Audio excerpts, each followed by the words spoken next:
Salve, salve! Começando mais um Teófilo Piauizando aqui pela sua TV Cidade Verde. Mais uma vez, muito obrigado pela sua companhia. Bem, hoje a gente vai relembrar um papo muito cultural e muito extrovertido com o nosso grande artista plástico, Nonato Oliveira.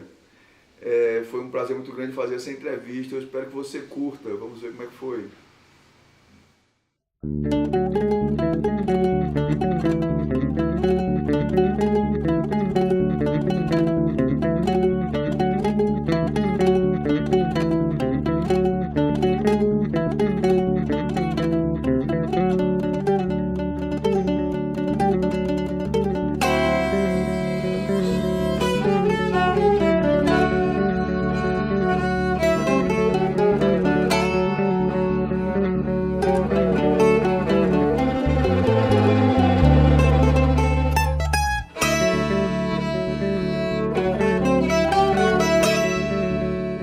Você já viu por aí esses quadros aqui e esses personagens assim, em vários locais aqui do Piauí, mas você não viu os olhos azuis de Nonato Oliveira que eu tô vendo agora aqui.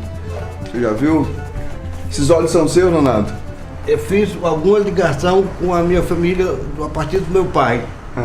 Eu comecei a fazer muita pintura com a figura do meu pai, que morreu há muito tempo, há mais de 30 anos. Mas que eu fazia muita fotografia, por causa dele tinha um olho bem... E o dele mudava de cor, de verde para azul.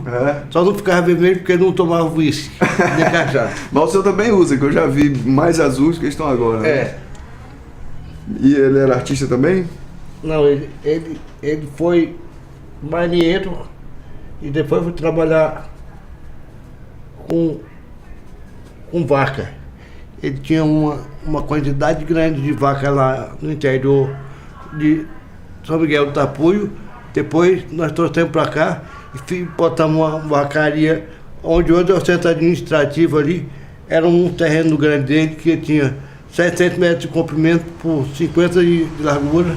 E tinha várias vacas aí que ele trazia lá do interior para vender leite aqui. São José do Tapuio é a cidade onde você nasceu? Eu nasci numa fazenda lá perto de São Miguel do Tapuio. Depois fui para Valença, em 56 eu vim para Teresina.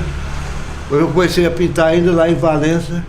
Alguma coisa eu fiz em São Miguel do Tapuio também. Quantos anos você tinha em Valença quando começou a pintar? Eu tinha 8 anos. 8 anos? Comecei a pintar com 8 anos. E quem me iniciou? Foi uma professora ou você mesmo? Eu mesmo comecei a pintar sozinho e eu não tinha nem contato com nada de outros artistas. Eu vim ter contato aqui depois que eu vim para Teresina, fiz o primário aqui, estudei o ginásio Escola Industrial, escola técnica naquele tempo. E lá eu fiz uma série de cursos. Só não pintura, mas fiz série de cursos, inclusive depois fiz edificações de eletromecânica. Aí no curso que eu participei lá. E foi uma vida toda minha voltada para esse tipo de coisa de arte. Eu fui para a universidade, estudei Direito, Economia e Matemática, mas não terminei nenhum dos cursos. Fui embora para a Europa, fiquei lá na França um tempão. Quanto tempo você ficou na França? Fiquei uns 10 anos. Uns 10 anos? Depois eu fiquei indo e voltando para a Europa, muitas vezes que eu fui para fazer exposições na Europa e também nos Estados Unidos. Mas lá na França você trabalhava com... com pintura também. E em Portugal que eu fiz algumas esculturas também. E a escultura começou a fazer já depois de certa idade ou desde criança também você já... Porque eu já fazia algumas pinturas, como aquela que eu fiz aqui, que tem lá no Riverside, Sim. No shopping, no supermercado. Sim. Eu fazia um corte de concreto. Certo. Eu fazia um reboco de concreto, fazia um corte nela, que era basicamente uma escultura, que era uma pintura também. Certo. Comecei fazendo aqui, depois comecei a fazer escultura de comum, como eu fiz, que é do Cabeça de Couro, que fica lá no Encontro do Cídio. E fiz várias cidades aqui do interior do Piauí, e também no Pará e Portugal. Brasil também fiz algumas esculturas e muitas exposições, muitas pinturas que eu fiz lá de painéis grandes. E na Europa você fazia basicamente, você trabalhava basicamente com arte? A vida inteira com arte. Todos os cursos que você fez, aí, esses cursos técnicos que você fez, Eu não trabalhei com nada. nem edificações. Se eu tenho ideia de alguma coisa, de projeto de casa e tudo, mas de eletromecânica eu não fiz nada. Nunca trabalhei em empresa. Trabalhei num chareiro no Rio de Janeiro ainda, um tempo, fazia desenho naval, fazia subestação. E dei aula aqui também na Universidade do Piauí e na Universidade do Amazonas. Fiquei em Manaus muito tempo e em algumas cidades do interior do Amazonas. Aí você estava me falando que você não aprendeu com ninguém, aprendeu só. Aprendi só. Esse seu traço aí, esse tipo de... né, esses seus personagens nordestinos e tal. Inclusive as De onde figuras... você tirou isso, cara? Eu tirei, inclusive, as coisas de usar figura amarelada, já era em função de alguma doença que a gente tinha quando era menino no interior. que era meio amarelado. A gente realçava com os olhos azuis. Os olhos azuis. E eu me aproveitava muito das nossas coisas do interior, como os passarinhos, o mandacaru, a lamparina que estava presente sempre nas festas e nas festividades que as pessoas faziam. O caju. O caju é uma fruta constante em tudo. E essa figura de folclore eu já aprendi depois que cheguei aqui. Lá em Valença fiz também alguns bois daquela região, mas é bem diferente dos daqui. Os daqui já vinha com fita no cabelo e tudo no chapéu. Mas a maioria das figuras que eu fiz lá no interior, elas eram uma figura mais simples, sem muito afinidade como tem hoje a figura de boi que você encontra aqui no Piauí, no Maranhão e até no Amazonas.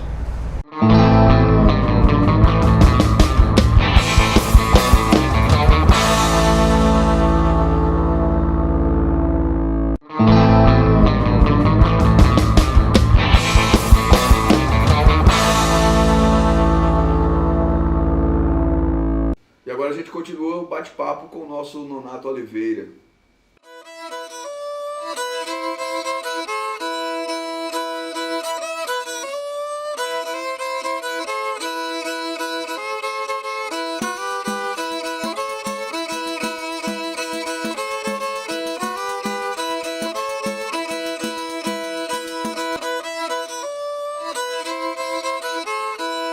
Falar nisso, você também já viajou muito, né? Assim, exposições e tal. Você já expôs por aí? Muitas exposições. Europa, eu fiz até a Noruega. Comecei a fazer Portugal, primeiro eu fiz exposições na França, depois em Portugal, Itália, Alemanha, eu fiz em Colônia 2 exposições grandes, e depois a Noruega. Fiquei um montão de tempo fazendo exposição na Europa e depois nos Estados Unidos. Pois, essas viagens todas, Nonato, você ia por conta própria ou era alguém que lhe convidava? Própria. Eu nunca tive apoio de governo nenhum. Cismava de ir para a Europa e ia? Aí eu, às vezes eu até pegava dinheiro emprestado, alguns dólares emprestados de uma pessoa que tinha, porque eu não tinha dólar suficiente para viajar naquele tempo. E na Europa, naquele período que eu fui muito para a Europa, não tinha outra moeda, o dólar era a moeda oficial que a gente transava em qualquer lugar do mundo. Não adiantava levar o nosso dinheiro, porque o nosso dinheiro não vale nada lá fora. Uhum. É muito difícil você viver com a situação de pensar em Brasil quando você está lá fora. Eu pensava no meu pessoal, minha mãe, meus filhos que estavam começando a nascer, já no final, quando o Sérgio já tem 31 anos, o Sérgio já tem uma idade. A Marina é a mais nova, que é jornalista também com vocês, e já tem 20 e tantos anos. Tem uma outra lá em Curitiba, que é a do meio, que é casada, e eu tenho 2 netos já também, que estão lá em Curitiba. Eu conheço os netos. Do Riba, né? O Riba. O Riba Marco casou com a Candinha e trabalhou com o Sérgio também, lá em São Paulo e em Curitiba também.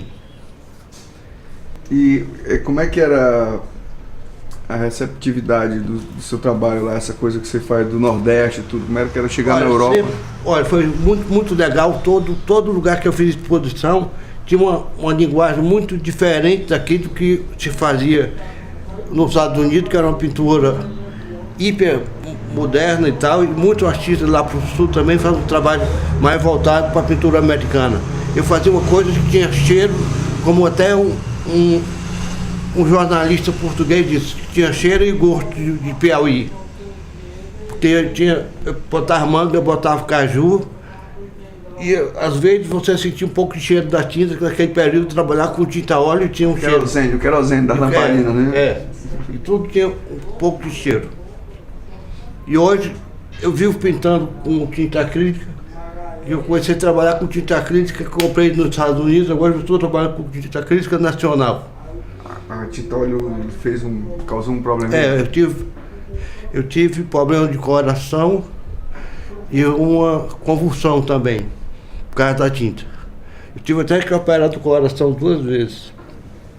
Por causa da tinta que me dava muita intoxicação.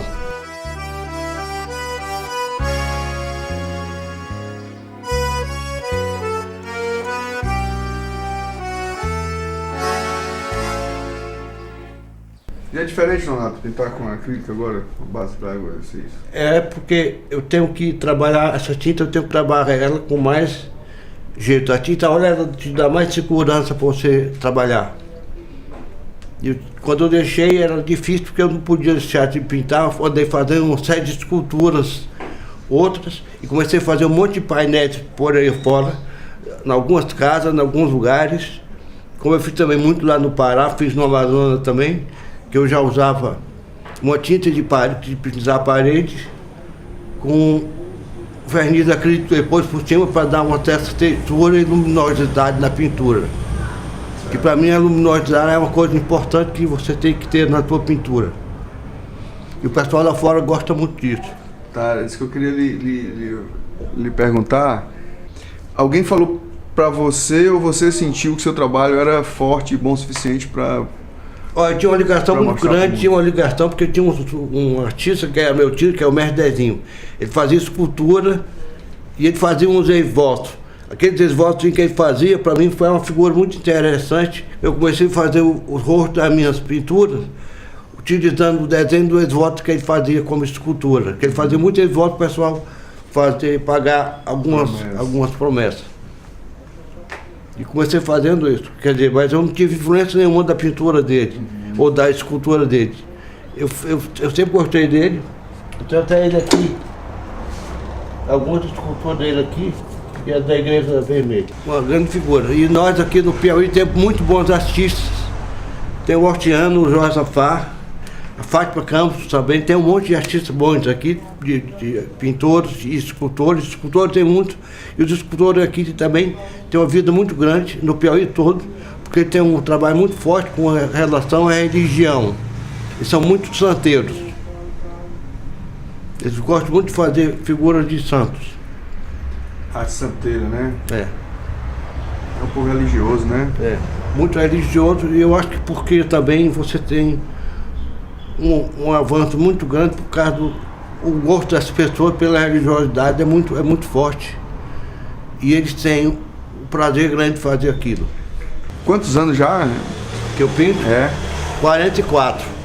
44 anos, né? Eu estou 44 anos pintando já tipo profissionalmente. Porque eu tinha as pinturas que eu fazia antes e os desenhos que eu fazia no começo, que eu vou completar 60 anos já. Então, antes eu já fazia alguma coisa, mas profissionalmente 44.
Rapaz, e acontece de você se apaixonar por um quadro assim e disse, não, esse aqui eu não vou vender não. Acontece isso. Você sabe que nunca passou por minha cabeça fazer um troço desse. Eu estou com 2 quadros numa molduraria que eu mandei botar agora, que eu pintei em 68. Está lá na molduraria, eu vou buscar agora, botar na minha casa para deixar com meus filhos.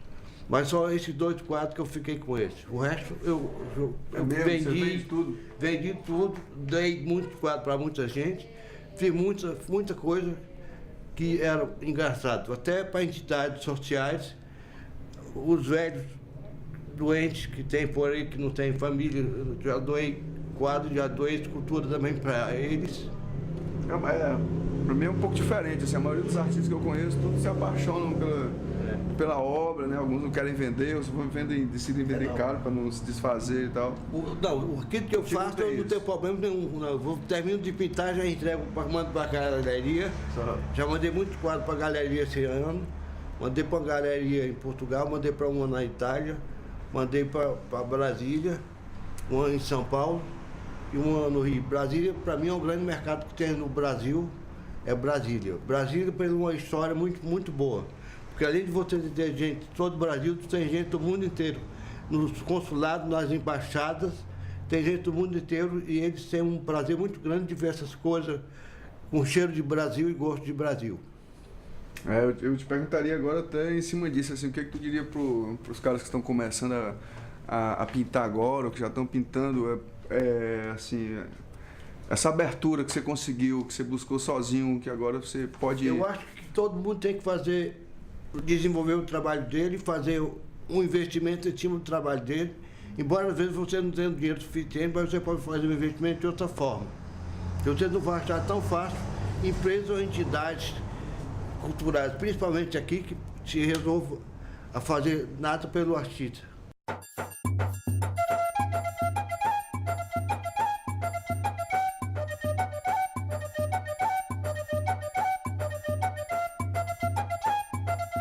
Fui diretor do Museu do Piauí 2 vezes e tem um monte de peça minha lá. Tem uma grande exposição lá que eu estou fazendo agora. E um contato assim, pra gente contratar o Nonato Oliveira para fazer um painel, ainda faz? Tranquilo. Faço. Na hora que pintar uma nova história, meu contato é o seguinte, é Nonato Oliveira, Rua Coelho Rezende, 2755, perto do Marquês, um quarteirão e meio depois da Praça do Marquês. Telefone 3222-3890. Aí, facinho para você. Deseja ter uma grande obra de um grande artista como Nonato Oliveira, tá aí o contato. Eu nem me falo grande, eu me falo um artista trabalhador que tive coragem de fazer muita coisa. Por exemplo, lá na França eu ia lá pro Cartier Latin e ficar lá fazendo quadro e levar quadros que eu tinha pintado durante a semana. Eu estava numa cidade, ia para Paris, fui fazer exposição em Paris, pintava em Paris, o pessoal ver. Como eu fiz também lá em Miami, nos Estados Unidos, e fiz Coral Gables, uma cidade vizinha a Miami, que é uma cidade muito boa, que tem muita gente do mundo inteiro também por lá. Quando você vai partir para uma viagem dessa aí, você ia com quadros pintados, já enrolados? Eu levo um monte de quadro, eu levo um monte de quadro, enrolado quadro nunca, eu levo com moldura e tudo, moldura daqui. Uma vez eu fui fazer uma exposição em Portugal, foi recente, e os caras chegaram lá, era uma moldurona de madeira que eu tinha aqui, e eles pensavam que tinha droga na moldura. Aí foi uma confusão danada, porque estava a primeira equipe, nós chegamos no voo de madrugada lá em Lisboa, aí quando estava a primeira equipe, aí depois chegou a equipe com os cachorros, e eles já tinham aberto alguns quadros para ver se tinha droga dentro, e os cachorros mexeram nos quadros todinho e não quiseram nada. Até isso, rapaz. Eles pensavam que na moldura tinha droga dentro, eles pensavam que tinham. Fiz muito esforço na minha vida por causa da minha pintura, que foi uma coisa importante para mim. E eu tive uns filhos que viveram a coisa da minha vida, todos os 3 filhos que eu tive. E agora meus netos, que são pequenos ainda, vamos começar a fazer alguma coisa. De vez em quando eu faço uns desenhos e mando para ele, tá? Lá em Curitiba, na casa dele, tem mais ou menos uns 20 quadros meus que eu deixei lá para eles.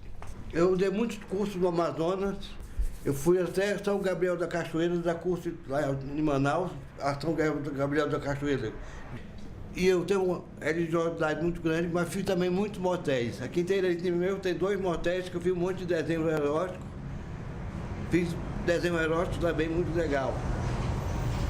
Mas eu fiz mais de igreja do que motel. Tá bom. Então pronto, ó, essa foi a nossa piauização aí com esse grande artista, Nonato. E para mim foi um prazer muito grande estar com vocês aqui e poder falar um pouco da minha vida, das minhas coisas. Porque para mim é muito importante essa coisa, do meu trabalho da pintura que eu faço, da escultura, da minha vida. Tá, Popinho? É minha cachorrinha, ela foi para Curitiba comigo, levei ela de avião, ela e o pai dela. Aí o pai dela morreu lá. E ela se apaixonou por Curitiba, mas depois ela voltou comigo também de avião e fica comigo o tempo inteiro. Eu não dou um passo que ela não queria ir atrás. Até eu fazia caminhada de mancedo por aqui pela rua, ela ia caminhada comigo. Bem, esse foi mais um Teófilo Piauizando das antigas, aí hoje com o Nonato Oliveira. Espero que você tenha curtido. Obrigado a você que nos assiste, obrigado a você que nos compartilha por aí. E eu te espero aqui no próximo sábado ao meio-dia. Abraço a Márcio, a Kátia, do Posto Shopping e o Posto Atalaia em Parnaíba. E a você. Tchau. Fiquem com Deus.